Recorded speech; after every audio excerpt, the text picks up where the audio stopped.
बोल्न त्यस्तो खासै आउँदैन साथीहरू, यस्तै हो। एक थाल भात बजायो होइन, अब त्यही ब्लगमा हालिरहेको छु, भिडियोमा हालिरहेको छु होइन। हेलो साथीहरू, welcome back to my channel. र अहिले म मुकबाङको लागि तयारी छु साथीहरू है। खाना खान लागिरहेको छु। यो चाहिँ भेन्डी हो, बन्दाकोपी होइन, यता सलाद छ, बन्दाकोपी छ होइन, काँचै राखेको छु मैले।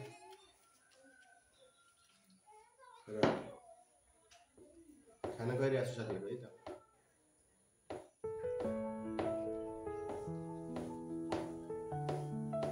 लाइक कमेन्ट सब्सक्राइब पनि गरिदिनु होला साथीहरू। युट्युब च्यानल खोल्यो होइन, सुरु गरिहाल्नु। सपोर्ट चाहिँ तपाईँसँग गरिहाल्नु।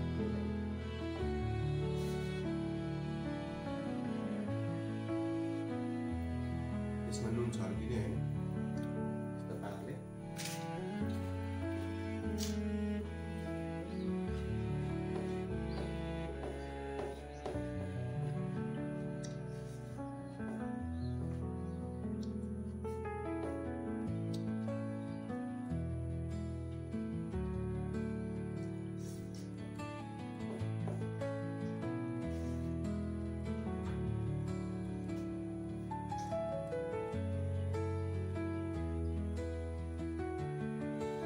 लसुन पड्काएर बनाएको मिठो भयो। दबाउनु पर्छ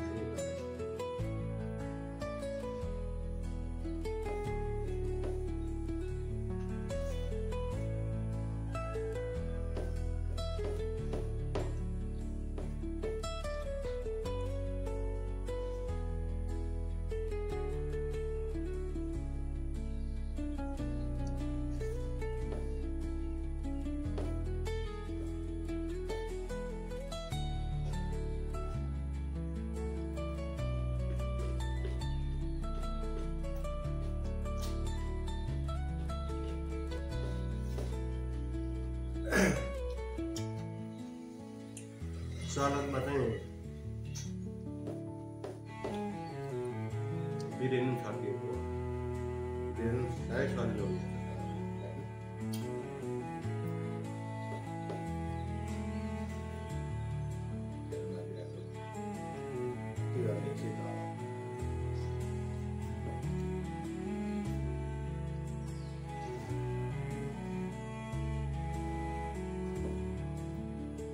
कला गला के थियो,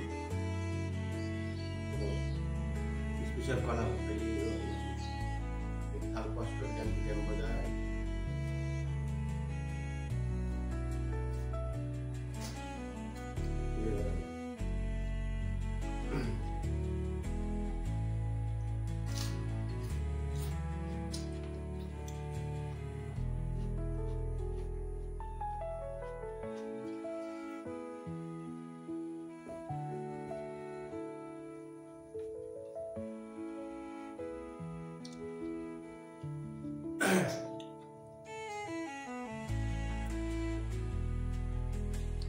हाम्रो गाउँमा एकजना अङ्कल हुनुहुन्छ,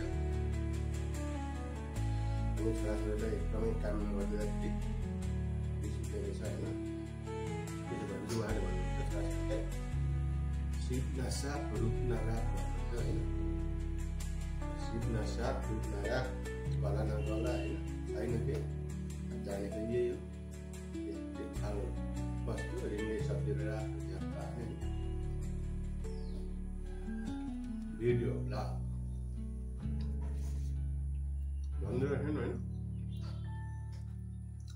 म पनि भर्खर चाल पाउँदैछु, त्यही भएर बनाएर यसो च्यानलमा हाल्ने गरेको।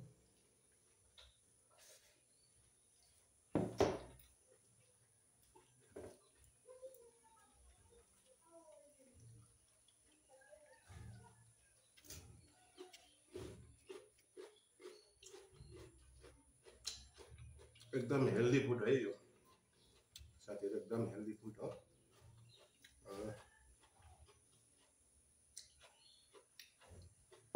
मासु र भात खाएर ब्लग बनाउँदा स्वास्थ्य पनि खराबै हुन्छ हैन।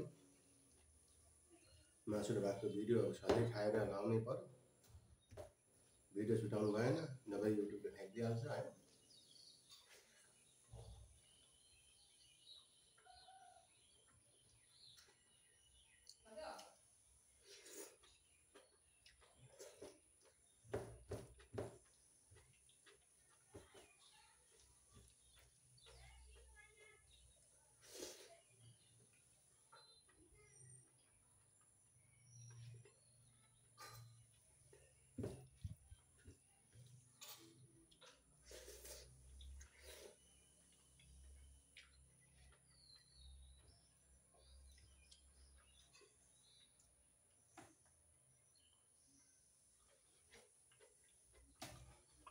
चिप्ले भेन्डी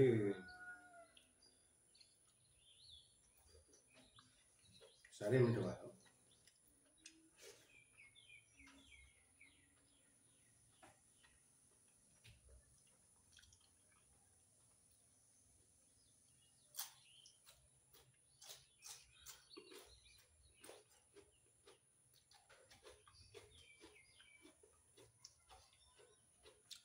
तराईमा गर्मी अत्याधिक बढेको छ साथीहरू हैन। म तातो खाना खाँदा खाँदै तपाईँको फलफल पसिना आइहाल्छ।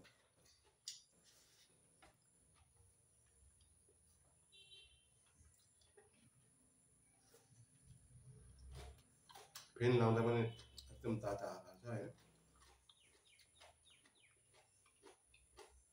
राति सुत्न नि एकदम गाह्रो छ।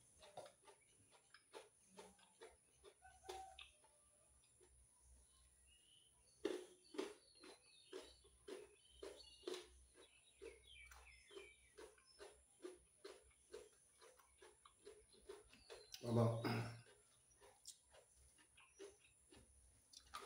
असोज अन्तिमसम्म यस्तै गर्मी हो, 2-4 महिनाले गर्नुपर्छ।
भिडियो अन्तिमसम्म हेर्नु भएकोमा धेरै धेरै नमस्कार तपाईलाई, र लाइक कमेन्ट सब्सक्राइब गरेर सहयोग गरिदिनु होला। अब ताल यस्तै हो, खासै अब बोल्न आउँदैन हैन साथीहरू।